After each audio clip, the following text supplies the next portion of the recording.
up in the mountains of Appalachia lies a hollow so desolate and shunned that even the most fearless hunters won't set foot there after dark. The locals call it Blackroot Hollow, but its real infamy comes from the family that once ruled at the Maddox Line. Their story isn't just about inbreeding or even cannibalism. It's about madness, madness so consuming it turned the family into something far worse than savage killers. It made them believers in their own delusions, prophets of a twisted faith carved from blood. The Maddox Line began in the late 1800s, with Silas Maddox, a trapper known for his violent temper and uncanny knowledge of the woods. Silas wasn't a man who built ties with his neighbors. Instead, he withdrew deeper and deeper into the mountains with his wife and children, insisting that outsiders were tainted.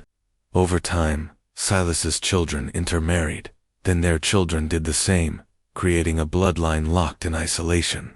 By the third generation, the Maddox clan had become a tribe of pale, hollow-eyed figures with strange deformities, bent spines, elongated fingers, mouths too wide for their faces.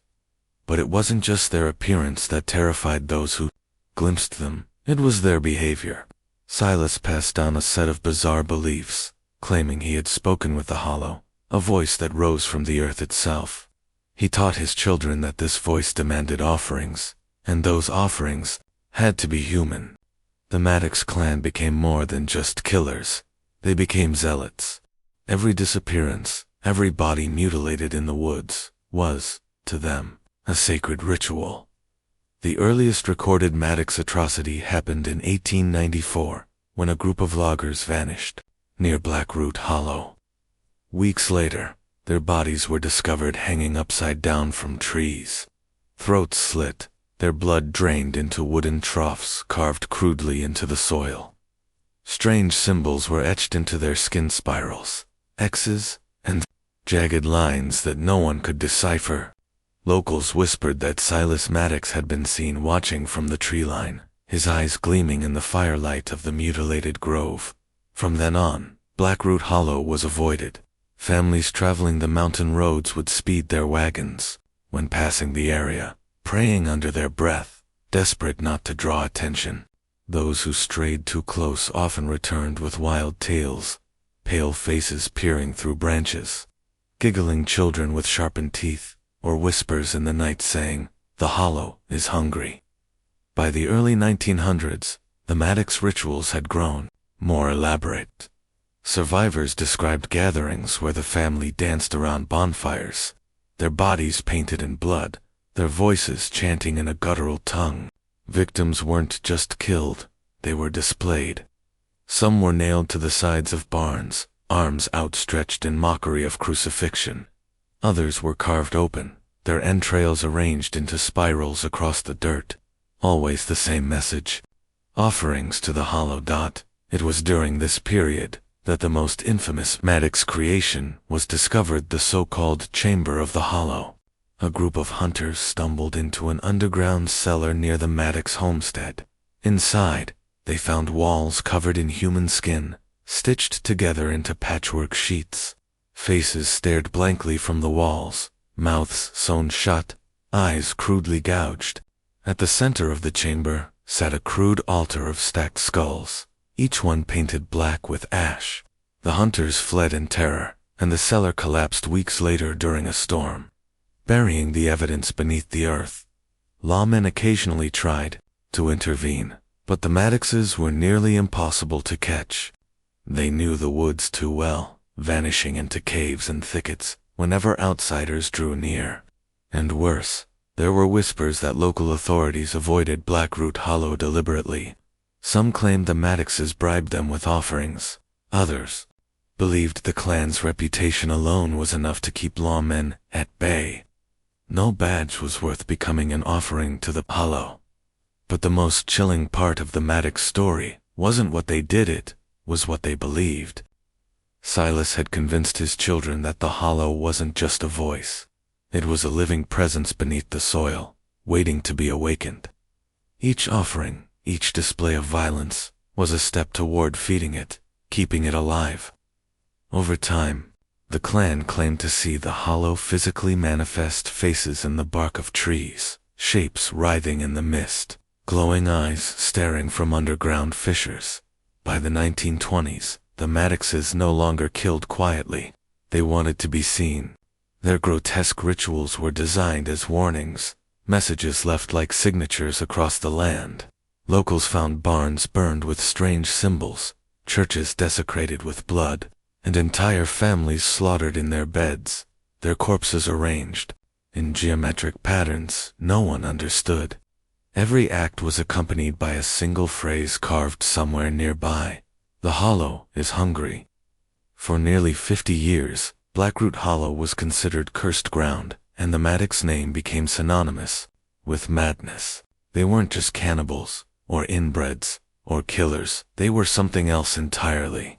A family bound not by blood alone, but by a delusion that consumed every generation. And if the stories are true, the hollow they worshipped never stopped feeding. By the mid-20th century, the Maddox clan had reached the peak of their power and their madness.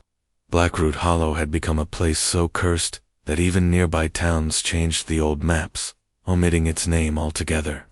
The Maddoxes thrived in this isolation, twisting their rituals into something bigger, bolder, and even more grotesque. Survivor accounts from this era are some of the most disturbing in Appalachian history. One story tells of a group of moon who strayed too close to Blackroot Hollow in 1947. They never returned home. Weeks later, hunters stumbled across a clearing where the moonshiners' bodies had been transformed into a nightmarish display. Each corpse had been split open from throat to navel, organs removed and hung from the branches above like ornaments. At the base of each tree was a bowl carved from a human skull, filled with blood, left to congeal in the dirt. The hunters fled, before investigating further, but not before hearing faint chanting drifting through the woods, followed by high-pitched laughter. The Maddoxes weren't just killing for sustenance. They were staging performances. Locals whispered that every new offering was part of a larger design, building towards something greater. Families who lived near the hollow claimed to hear drums and screams on certain nights, sometimes lasting until dawn. Others reported seeing pale figures painted head to toe in blood, dancing wildly in the firelight of distant hills. The sound of flutes made from bones. Some echoed through the valleys like the cries of dying animals. But the most terrifying stories came from those who stumbled upon the Maddox gatherings and lived to tell of it. One man, a young hiker named Paul Riggs, claimed he had been dragged into the hollow in 1952 after being caught near one of their bone-marked trees. He awoke tied to a crude altar, surrounded by dozens of Maddoxes. Some were grotesquely lopsided, eyes misaligned, arms too long for their bodies. They circled him, chanting and carving spirals into their own skin. At the center, an elder woman known only as Mother Maddox led the ritual, holding a blackened skull filled with blood. Just as she raised a blade to carve into Riggs' chest, a distraction, perhaps an argument among the clan, gave him the chance to break free. He escaped into the woods, half naked and bleeding, and was found days later wandering in shock. For the rest of his life, he refused to discuss what he saw in detail, repeating only one phrase: "The hollow breathes." The Maddox homestead itself had grown into a grotesque fortress.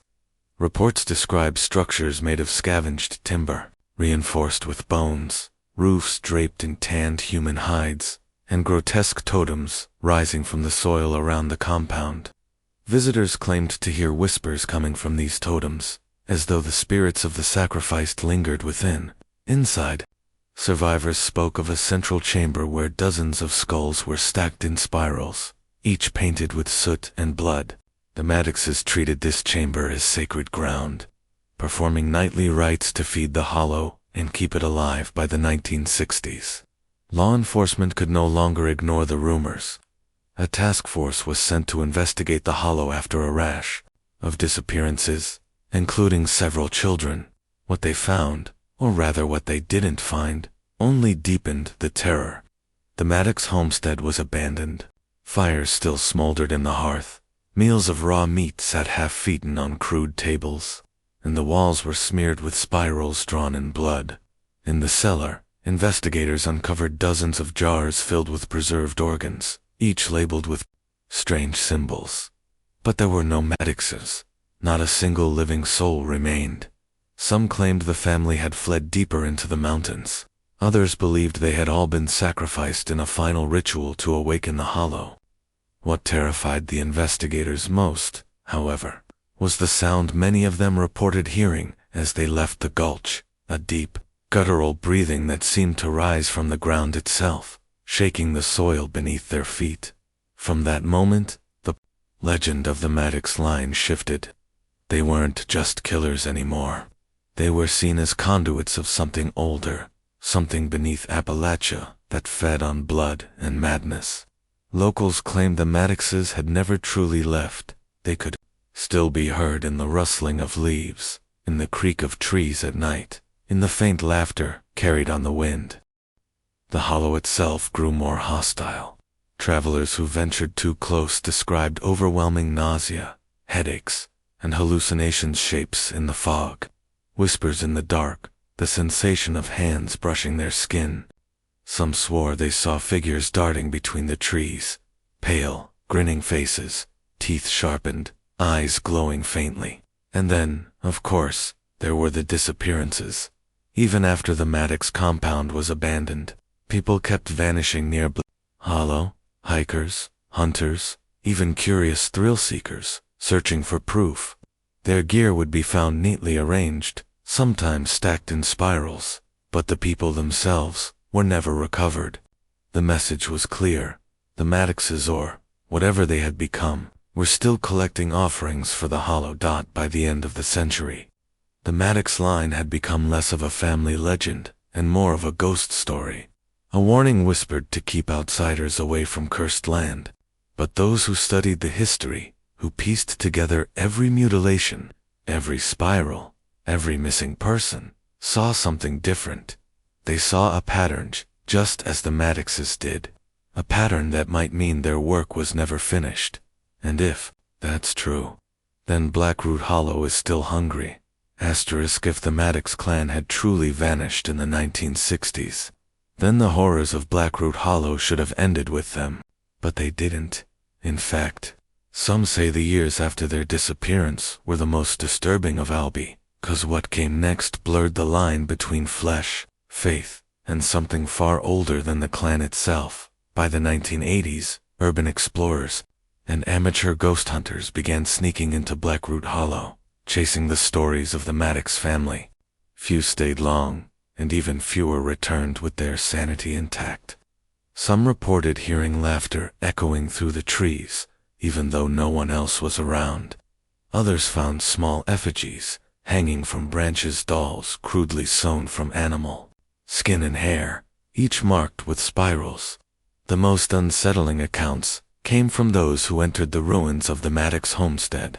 Visitors described floors still sticky with blood, walls carved with fresh symbols that hadn't been there decades earlier, and the distinct smell of rot rising from the ground itself. In 1987, 2 students from a nearby college vanished while documenting the hollow for a folklore project. Their camera was later found lying in the mud. The footage showed the students laughing nervously, wandering through the trees, before stopping in terror. Something moved in the background, pale, misshapen figures slipping between the shadows.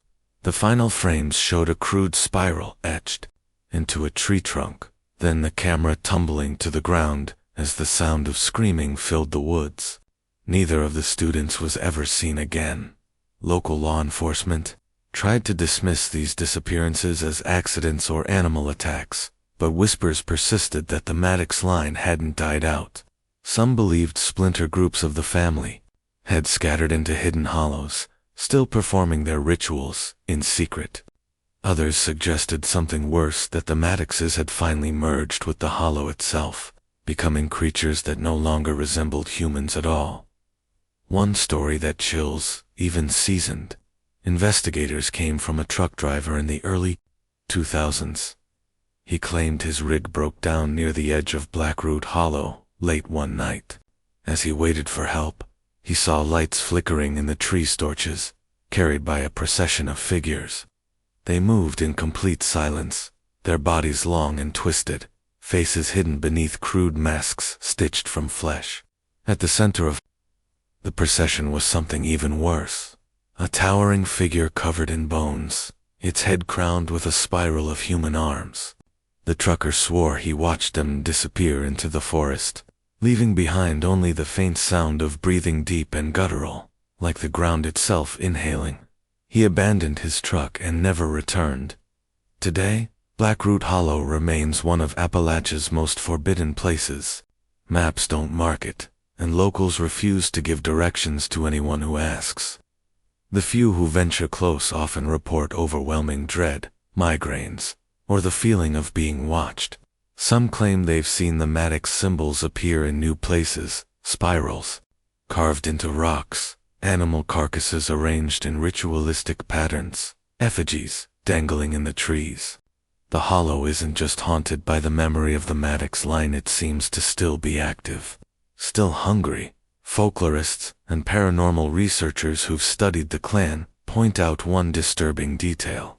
The spirals the Maddoxes used aren't random. They match ancient petroglyphs found in caves across Appalachia, carved by indigenous peoples thousands of years ago. Those spirals, according to some interpretations, represented portals, gateways to other realms, or symbols of entities beneath the earth. If the Maddoxes rediscovered these symbols and reinterpreted them through their blood-soaked faith, then maybe they weren't worshipping an invention of their own madness. Maybe they tapped into something real, something that had been slumbering in the soil long before the first settlers arrived.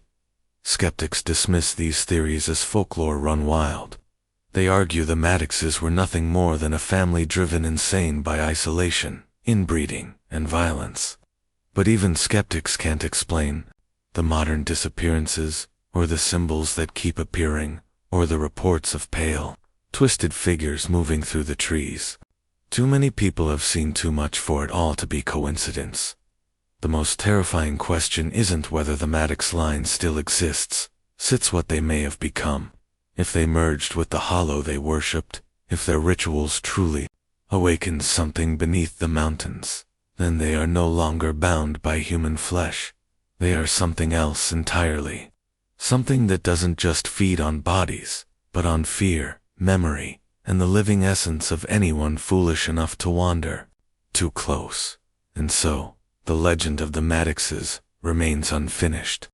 The family may be gone in name, but their presence lingers. In the trees, in the soil, in the spirals etched deep into the land. Blackroot Hollow is not empty, it never was. It breathes, it hungers, and it waits, because the hollow is never satisfied. The Maddox Line wasn't just a family, they were zealots, architects of blood-soaked rituals who may have unlocked something that should have stayed buried. And if the hollow they worshipped is real, then the Maddoxes haven't vanished at all. They've simply changed. Some say you can still hear them chanting in the woods, see their spirals etched into the trees, or feel the ground breathe beneath your feet. But the Maddoxes are only one nightmare carved into these mountains. Appalachia is filled with other cursed bloodlines, each with their own grotesque legacies. So if you dare to keep going deeper, hit subscribe, ring the bell, and let me know in the comments. Would you step into Blackroot Hollow for just one night? Or would you rather stay far away? And remember, out here in the hollows, the earth doesn't just take the dead. Sometimes, it keeps them alive.